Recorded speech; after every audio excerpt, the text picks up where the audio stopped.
So today, we're gonna be doing something that nobody has done in the Smashing 4 community. At least I looked it up and it's nowhere to be found. We're going to be doing a Smashing 4 tier list. That's right, guys. We're gonna be going through every single character and compare them with each other to see which is a good character, which is a bad character, so on and so forth. Who are the best characters in my opinion? We'll see. My name is Mike, and I hope you guys enjoyed today's video.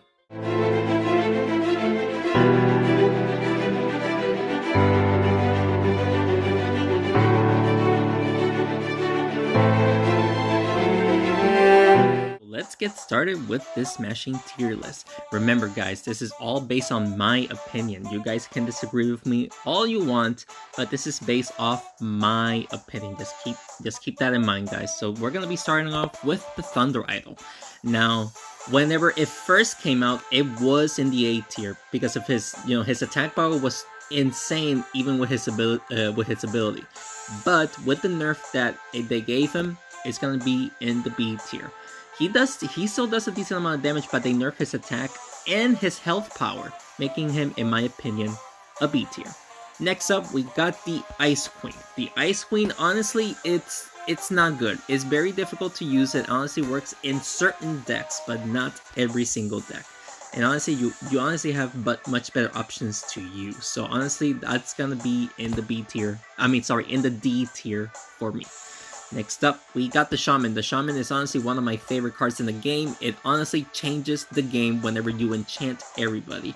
It works in similar decks, decent health, and okay attack power. He is going to be in the A tier just because of his ability alone. Next up, we got the Naga. I love the Naga, but honestly, the Naga can only work in certain situations. At least, you just need to have an enchantment card just to make the Naga work. She does a decent attack power, and of course, she does have a decent health.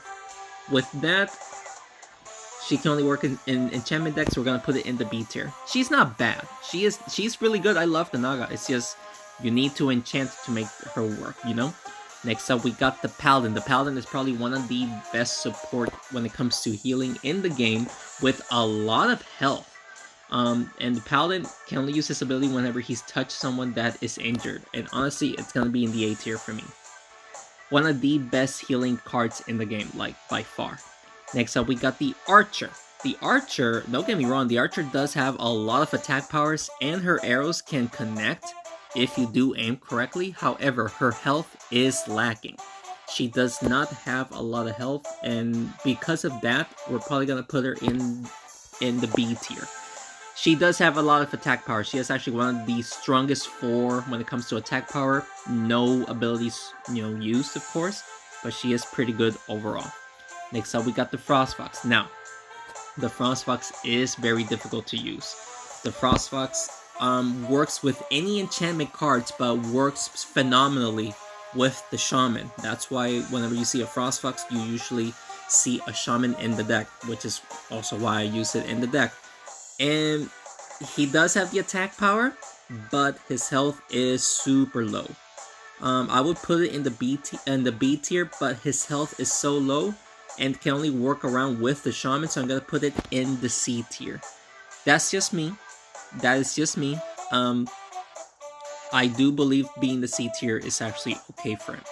Next up, we got the Sorceress. Sorceress, a support card that does so much damage. A support card should not deal that much damage, guys. It's absurd. And whenever she gets her enchantment off, the troops receive even more damage. That's just absurd. That's too much, guys. But because of that, we are going to put it in the A tier. She does insane amount of damage for a support card, and plus they'll receive even more damage. Come on, that's just way too much. Next up, we got the Striker. Now, the Striker can only work paired up with the Zombie. He is incredible, but honestly, the Zombie is probably the only troop that'll make it work. And of course, you can use it with the Druid and the Farmer maybe, and the Golem. But other than that, his attack power is mediocre. His health is mediocre as well.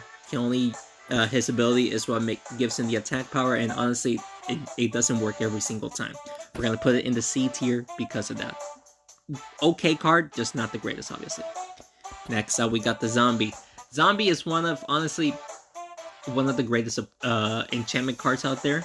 I feel like the Shaman is first and then the Zombie is second, not gonna lie. He has an insane health, but very low attack power.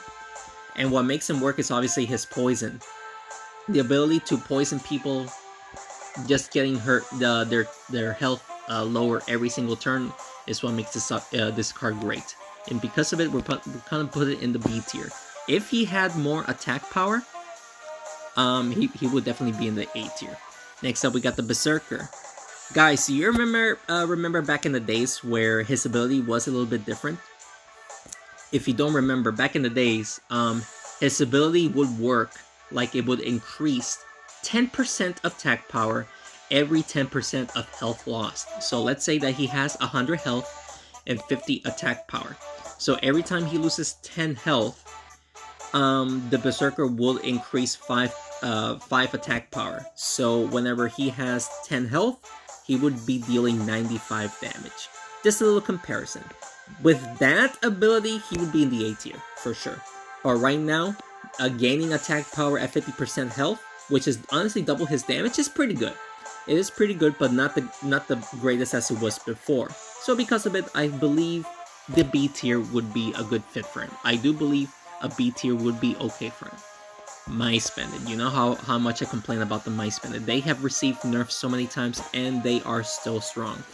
But whenever the Mice Bandit first came out, S tier. It was S tier all the way.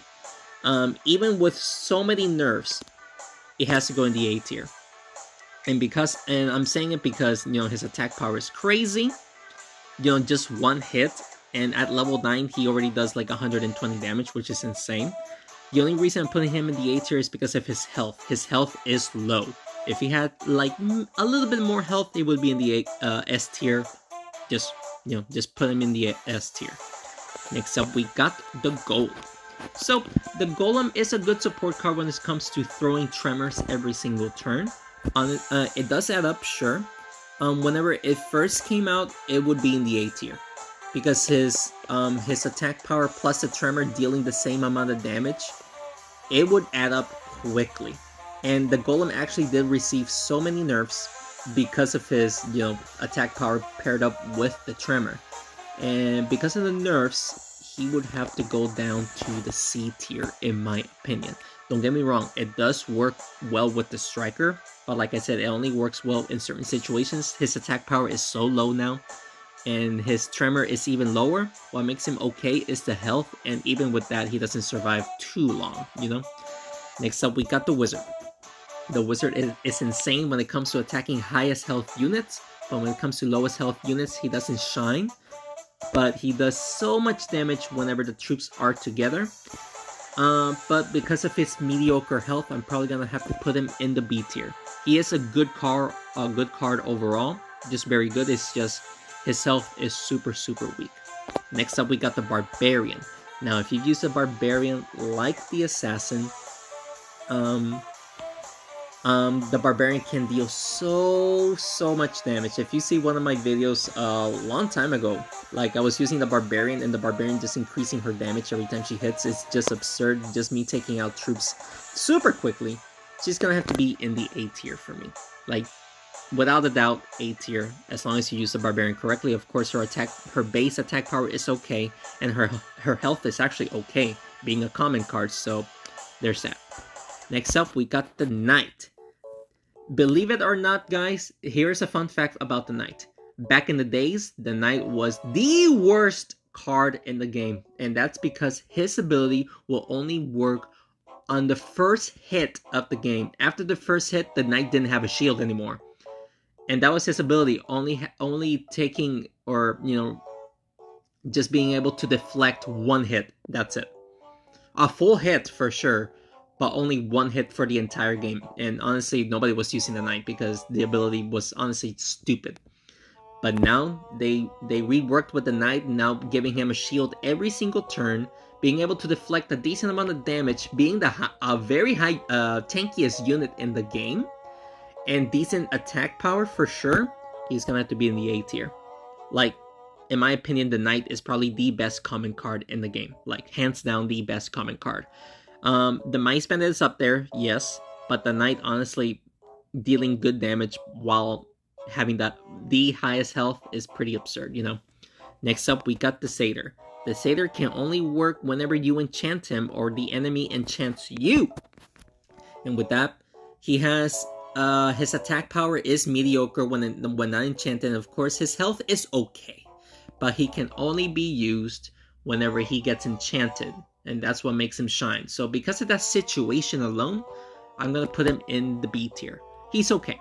He's okay. It's just you need to make him work, obviously, by enchanting him or somebody enchanting you, you know? And next up, we got the Treant. Now, the Treant is, of course, one of the highest health units in the game as well. His attack power is meh at best.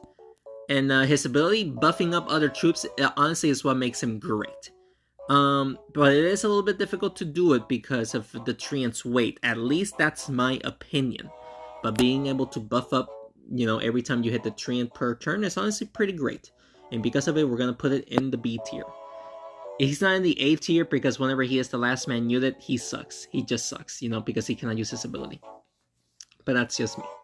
Next up, we got the Banshee. Now, the Banshee, also a support card that deals so much damage and has a very high health for a support card. And being able to enchant herself and everybody else with a speed buff every single turn, that's an A tier for me. That is an A tier for me. Now, you can enchant her all you want, but she'll just regain her speed buff at the end of her turn, which is super crazy. Now, we got the Puppet Master. The Puppet Master's ability is unique, but honestly, he is not a good card. In my opinion, he's not a good card because his attack power is mediocre, his health is mediocre, and his ability can only be used when other troops are dead. So honestly, to counter the Puppet Master, you just kill him first, and that's it. Honestly, nothing happens with the Puppet Master, and because of it, he's gonna be in the D tier. Honestly, not a good card. He does need some love and an update if there are updates, because we haven't received an update in 7 months, I believe, which is absurd when it comes to balance changes and whatnot. But anyway, we got the Goblin next. Now, the Goblin, low health, yes, but when it comes to attack power, if you can make the Goblin wall bounce 2 or 3 times, he's going to be dealing damage like the Assassin. And that, honestly, was what makes the Goblin great. And if you pair it up with the Banshee, he becomes deadly. Now, the Goblin is either A or B tier for me. Because, you know, the wall bounce is good, but sometimes it can be a little bit difficult to work with. But whenever I face them, they honestly demolish me. So, you know what? I'll put it in the A tier. I'll put it in the A tier. I believe A tier is good. You know? The Assassin. Alright. So the Assassin, honestly, just deals so much damage whenever it's not the Assassin's turn. It's absurd how much damage he does. And of course, his base damage is pretty good. What lacks is his health. But honestly, you just gotta go offensive with the Assassin and you'll take out so many troops with it. And because of it, we're probably gonna put it in the A tier. Especially, you know, whenever they start and they have a good line of sight with the Assassin to push them down towards my troops, it can just demolish my troops super easily. Next up, we got the Orc. The Orc is one of the other cards that has very high health, decent attack power. His ability is okay. It's just like the Wizard, but when it comes to the Orc, the Orc desperately needs troops to get together to make the ability work. It's not like the Wizard. The Wizard can use his ability even with one troop. The Orc honestly needs multiple troops together.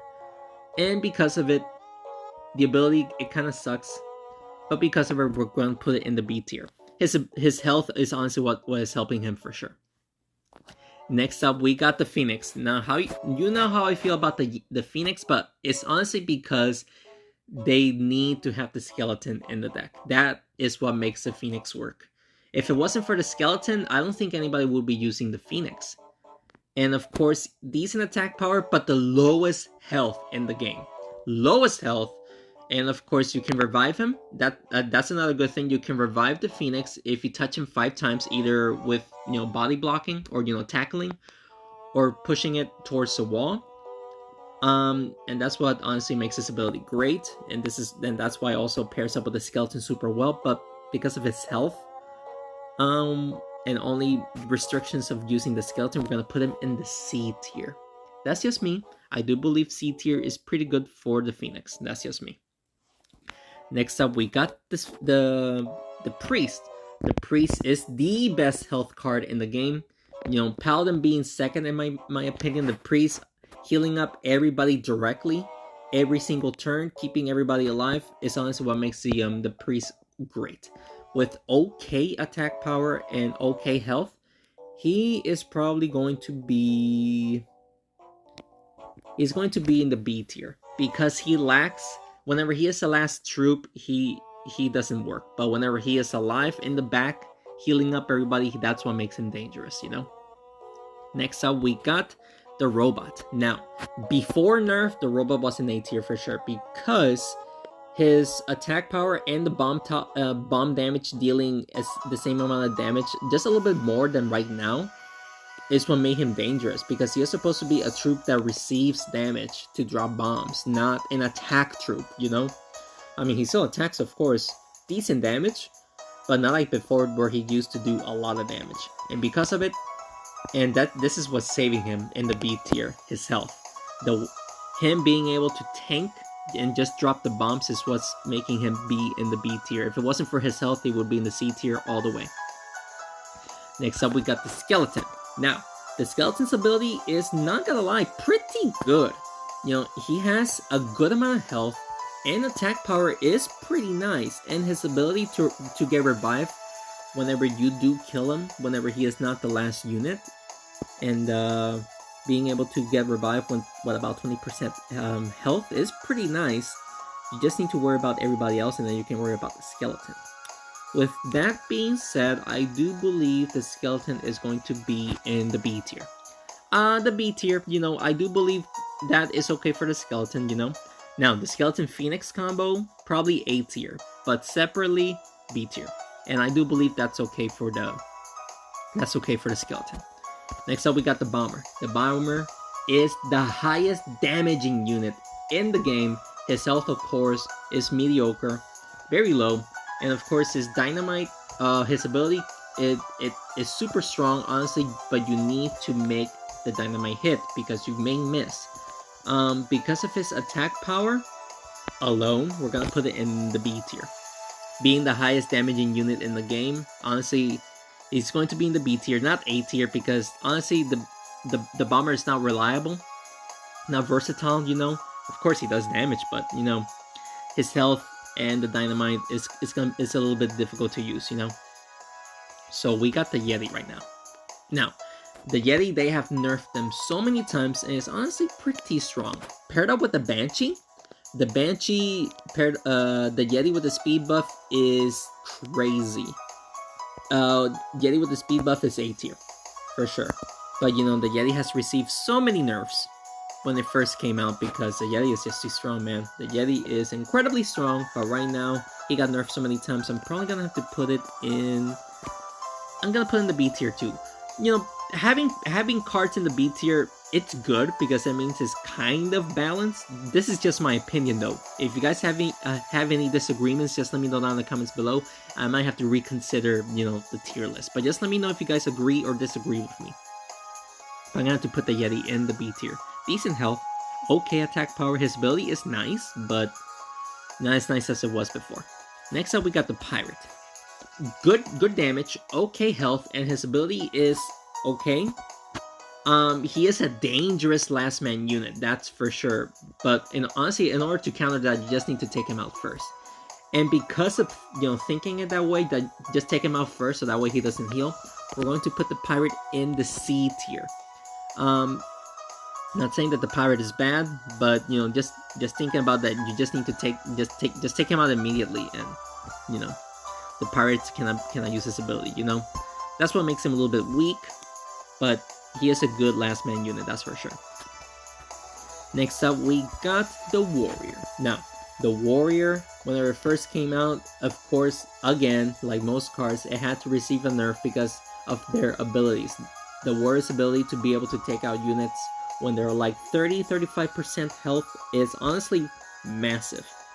So because of that, the warrior did have to get nerfed plenty of times, and you do see a lot of videos of people using the warrior getting monster kills. Because all you need to do is just get into low health, and then the warrior can just literally one-shot everybody in a straight line getting the monster kill. And honestly, because of that, I'm probably going to put it in the A tier. Decent health, mediocre attack power, but her ability, in my opinion, is what makes her work. Very strong to put it in the A tier. Next up, we got the Rocketeer. Oof-wee, you know how I feel about the Rocketeer. To make the Rocketeer work, you just need to bounce towards the Rocketeer, just to give the Rocketeer attack power, just to shoot rockets. The Rocketeer is one of those few troops that can one-shot units super quickly if you use the Rocketeer correctly. And of course, his health is one of the highest health in the game. Not the top 4, I believe, but very high in the game so far. He has a horrible last man unit, that's for sure. But honestly, the ability to be able to take out multiple troops in one turn alone, I'm gonna have to put it in the A tier. He is dangerous, especially paired up with a heal deck. Just either take him out quickly or take out your healer super quick before the Rocketeer can kill you instantly, you know? So next up, we got the Armadillo. You don't see the Armadillo very much, and it's with good reason. You know, the Armadillo can use his ability whenever you hit enchanted troops, placing a bomb, removing the enchantment, but giving them a bomb to explode, dealing a decent amount of damage, not gonna lie, decent amount of damage. Now, sadly, his attack power is okay, but removing the enchantment, that's not good. Because the enchantment is honestly what makes, you know, what can change the game, the enchantments, whatever enchantment that is. And honestly, because of it, we're probably gonna have to put it in the C tier. In the C tier. I mean, the attack power is good. The attack power is there. It's just removing the enchantments. Sure, you're placing a bomb, but removing the enchantments, that's what makes a little bit dangerous or a little bit difficult to make him work. That's just me, though. We got the Vampire Man. Vampire is a dangerous last man unit. The Vampire just does so much damage. It's actually one of the highest damaging units in the game. I think the second highest. Well, no abilities, of course. And being able to heal every time he hits someone, honestly, it's what makes him dangerous. His health is not there, of course, but honestly, his healing power is what makes him work. We're gonna have to put him in the S tier. That's just me. Every time I see a Vampire, I get scared because a Vampire is just super dangerous, dude. You don't even... It's like the Frostbox, sure. But honestly, with the Frostbox, you need to heal and sometimes... not heal, enchant, and that's dangerous sometimes. The Vampire, you don't need to heal. You just need to hit and heal on his own. Like, that's what makes him great. That's what makes him super great, you know? Being the first S tier in the game, that's just my thing. Next up, we got the... Oh, I didn't even grab the Wraith. The Wraith. Now, the Wraith, it's good. The Wraith going back and forth, hitting the troop at least 4 to 5 times. Almost insta-killing people so quickly. It's honestly pretty insane. The bad thing about the Wraith is that his ability can be used against him. So if you hit me 4 times, I can hit you 4 times back. Because of your ability that can go through you, you know? And because of that, that restriction, or that, you know, that little error, we're gonna put him in the B tier. He could be A tier, yes. But, you know, using your ability against you it's not a good look, you know? Not a good look at all. But that's just me. Next up, we got the Blacksmith. Blacksmith, whenever it first came out, it was super strong, being able to give a defensive buff. A decent amount of defensive buff, keeping everybody alive just a little bit longer. He is pretty dangerous. Good health, and he's not supposed to be an attacker, so he's not. He's supposed to be a card that gives other players a defensive buff. Because of it, it's either A or B tier. It's either A or B tier. I don't know. He has a horrible last man unit, so because of it, we're gonna put it in the B tier. A good defensive card, that's for sure, but that's just me. Next up, we got the Cultist. If I can grab it, of course. Alright, so we got the Cultist. So the Cultist, don't get me wrong, the Cultist health and attack power is mediocre, but his ability is what makes him shine. Now, it is a little bit difficult to use his ability, but sometimes I see that I'm not in range of his runes and I still get hit, and that's honestly pretty absurd sometimes. But, so that's a little bug I believe that needs to be fixed, but that's just me though. So we're gonna put him in the B tier. If they fix the bug, they're probably gonna be put in the C tier, because I feel like the Cultist is okay, just not the greatest, you know? You just need to know how to make the Cultist work, and honestly, I don't, but that's just me. Next up, we got the Drakeling. Alright, so the Drakeling, he has good attack power, and of course, good health. And his ability to throw fireballs at troops is really nice. However, to make it work, you need to make a wall bounce to hit troops with fireballs. And that is the only restriction that he has. Other than that, he is a decent hero. And okay, last man unit. We're gonna put in the B tier. I feel like that's okay. A good, decent hero. I mean, I could probably put in the C tier. Because the fireball is a little bit difficult to use. Now we'll put in the B tier because of his health and attack power. We got the Druid next. So the Druid being able to attack the highest health unit every single turn, it's honestly pretty nasty. So protect the Druid and let him do all the work at the highest health unit. Honestly, it's pretty nasty. The Druid did receive so much nerfs because of it. Pre-nerf, A tier. A tier for sure. But now with the nerfs, we're probably going to have to put it in the B tier. Now, him paired up with other troops like the Sentinel, Farmer, and the Golem, that deck is dangerous. Sure, put in the A or maybe even S tier. But alone, last man unit, just roughly okay. Gonna put in the B tier. Next up, we got the Enchantress. The Enchantress being able to give everybody an attack buff is pretty nasty. Her health is lacking, but she does have a decent attack power. But because of her health, it's that whenever you give someone an attack power, it honestly can become, the game is going to change. So I think because of that, if you can enchant everybody with attack power, you're gonna change the game. And because of it, we're gonna put her in the A tier. That's just me. We got the Frog Mystic. So the Frog Mystic is another card that heals, but the only difference between the Priest and the Frog Mystic is that the Frog Mystic spawns these crickets, or whatever they are, and you must go through them in order to enchant. You can actually enchant multiple troops if they are in the radius of the cricket, so that way they can get extra health. Now, sometimes you can't do that. Sometimes you cannot even heal one turn because of these, random spawned crickets, because the cricket's location is random, and sometimes it bites you. Sometimes it's not good. And because of it, we're probably gonna have to put it in the C tier. He does heal, yes. Okay health, okay attack power. It's just, he is not better than the Priest. By far, no better than the Priest. That's just my opinion. Next up, we got the Genie. Now, the Genie's ability only deals when it comes to attack power. So he does 20% max health damage to every single troop. So he doesn't have, what am I trying to say? He doesn't have a number when it comes to attack power. His attack power comes from other people's health. So attacking like the Treant, attacking the Sentinel, he's going to be dealing a lot of attack power to them. And of course, he does not get affected when it comes to the Shamans and the Enchantress's ability, which is a win-loss situation right there. But his health is lacking, dude, and you can use other troops to just deal awesome damage. So because of that, we're gonna put him in the D tier. His health is lacking, and of course the attack power, he does great damage to the Treant, the Sentinel, Rocketeer, all that stuff. But when it comes to, I don't know, dealing damage to the Skeleton, the Bomber, and all that stuff, he's gonna be dealing less damage, and it's obviously not that good. That's just me.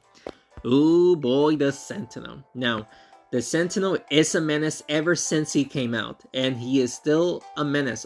All you need to do is just hit the Sentinel and let the Sentinel do his job when it comes to the laser beam. Being the highest health unit in the game, Yeah, literally the highest health unit in the game. It is kind of paired up with the Knight, and that's because of the Knight's shield. You can tank a little bit more. So because of it, he is a horrible last man unit, yes, but his attack power and his ability is what makes him very dangerous. We're going to put him in the A tier because of that. That's just me though. That is just me. So, we got the Giant now. So, the Giant isn't okay. I do feel like he is balanced. He has a decent amount of health for sure. His attack power is kind of weak, but his ability is what makes him a little bit great. Now, the ability may miss, and that's what sucks when it comes to using the Giant. Honestly, you just use him for, you know, the direct damage, and of course, his health. Being able to tank a little bit is what makes him great, but you may miss the ability. So because of that, and of course he is an okay last man unit, not dangerous, he is an okay last man unit, we are going to put him in the C tier. I do feel like that's okay. I do feel like he is going to be in the C tier right there. So, let's go with the Jaguar. Now, the Jaguar being able to deal double damage to the troop that goes next is absurd. He is a dangerous last man unit. He has a okay attack power, for sure, and decent amount of health. Now, you can take him out quickly, but if you don't, then you're gonna struggle with the Jaguar. And because of it, we're gonna put the Jaguar in the A tier. That's dangerous. You know, dealing with the Jaguar is obviously dangerous. You know this. So next up, we got the Kong. Now, the Kong, when it first came out, it sucks. They buffed him, and he still sucks. He can only be used in heal decks. That is a very, very strong restriction. Can only be used in heal decks. If he's not in the heal deck, that he's not gonna do anything. His attack power is mediocre. He has a decent amount of health. Whenever you get the ability off, he does decent damage, but you're not going to be able to hit him every single time, because I do believe he has the attack radius when it comes to heals like the Giant. And that's what, honestly, the Kong, probably one of the worst cards in the game. We're going to put him in the D tier right here. And oh boy, here we go with the Blaze. Whenever the Blaze first came out, she was a menace, dealing more damage than the Bomber when it comes to damage. Her attack base damage, and of course her ability burning everybody, it's dangerous. And now she is, when it comes to ability, she is the second strongest attack power unit in the game. Her health is lacking a little bit, but if you don't take her out quickly, she is just gonna take out your troops super quickly and burning everybody like there's no tomorrow. She is an S tier. Oh, where did I put her? Oh, where did I put her? I don't know what happened to the Blaze there, but we got her back. We're gonna put her in the S tier. She is a dangerous unit, my dude. She is an incredibly dangerous unit. For a rare card too, that's just absurd. The attack power that she does, man. She is just absurd. Next up, we got the Farmer. Almost similar to the Druid, the Farmer attacks the lowest health unit. So the Druid and the Farmer just dealing damage every single turn. One to the highest health unit, one to the lowest health unit. Those two paired up, they can make a pretty dangerous team. Now, her attack power is okay. The ability doesn't attack too much. However, if there are two troops together, both of them can get hit because of the pumpkin splash damage. And of course, her health is okay. We're gonna put in the B tier. I do feel like being the B tier is pretty much okay. It's okay. Oh boy, here we go. We got the Warlord. What can I say about the Warlord, my dude? When the Warlord first came out, he had more damage. I believe he had 41 damage, base damage. And of course, he was able to, whenever he buffed up himself, he was dealing 112 damage. So being the last man unit, he was incredibly dangerous. Now, they nerfed his base damage and his ability, so now whenever the Warlord uses his ability, this is a level 9 Warlord that we're talking, he does 94 damage. And honestly, that's still strong, and of course, being able to give the ability to anybody, just to buff up everybody, it's... Honestly, the Warlord changes the game. It changes the game. honestly, the Warlord is obviously going to be in the S tier. I don't know why he didn't go there. S tier? Can I put in the S tier, bro? Why can't I put in the S tier? Okay, there you go. Okay, I somehow put in the S tier. Alright, so yeah.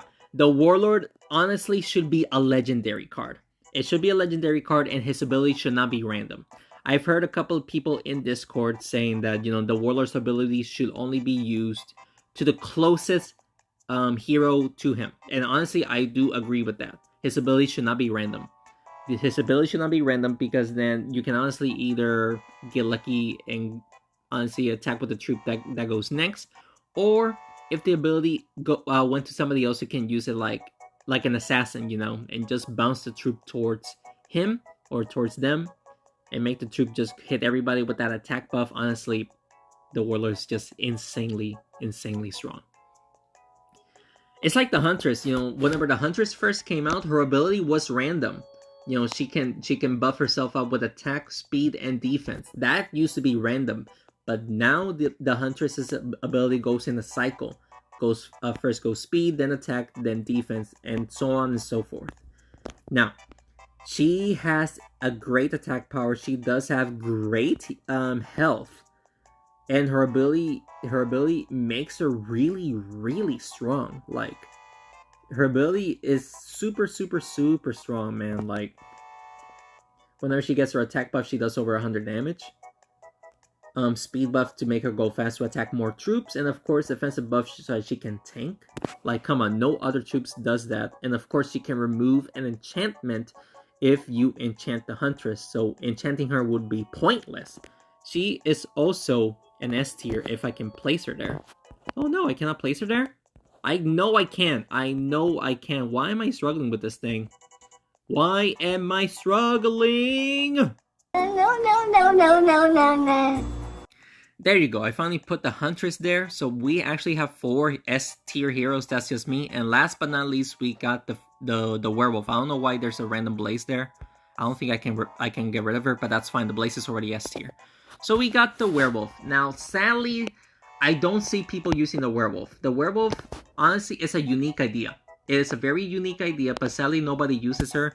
And it's honestly because you can counter her very easily. She is her attack damage is super low, probably the weakest attack damaging heroes in the game. Her ability is what makes her great, but the thing is, you can counter her by not hitting her at all. You do need to hit her, of course, but you can honestly hit her with abilities, and her ability does not go off. And you can counter with that, but not everybody has that you know, potential, you know. So her health is mediocre. Her attack power is super weak unless she gets her ability, which is turn into a werewolf and just go crazy. But you can only do it once per turn, and that is if somebody actually hits you. So because of it, she is going to be in the C tier. And of course, the Blaze, I don't know why the Blaze is there again, but we're gonna put 2 Blazes in S tier. And there you go, guys. This is my tier list right here. If you guys agree, just let me know. If you guys disagree, just let me know which card or which hero you disagree. And yeah, and we'll have a little debate in the comments. So why not? You guys can probably convince me otherwise to either move up or down the tier depending on the hero. But yeah, guys, this is my tier list. I hope you guys enjoyed this. I was thinking of doing this for a while now, and I finally got to do it. So I hope you guys enjoyed this video. It's a little bit different, but I actually did enjoy making this. I hope you guys enjoyed watching this. So thank you so much for watching this video, guys. If you guys enjoyed the video, please make sure to hit the like button down below and subscribe to the channel for more Smashing 4 videos. Even though this is not Smashing 4 videos, this is a tier list. And yeah, guys, just let me know if you guys have a tier list on your own. I would like to see it. If you guys have any recommendation decks that you want to see, just let me know in the comments. I'll certainly do it. Also, if you guys want to see a ladder pushing video with any cards, just let me know and I'll certainly do it for you guys. Thank you so much for watching this video. And thanks again for your continued support, guys. I will see you in the next one. Take care.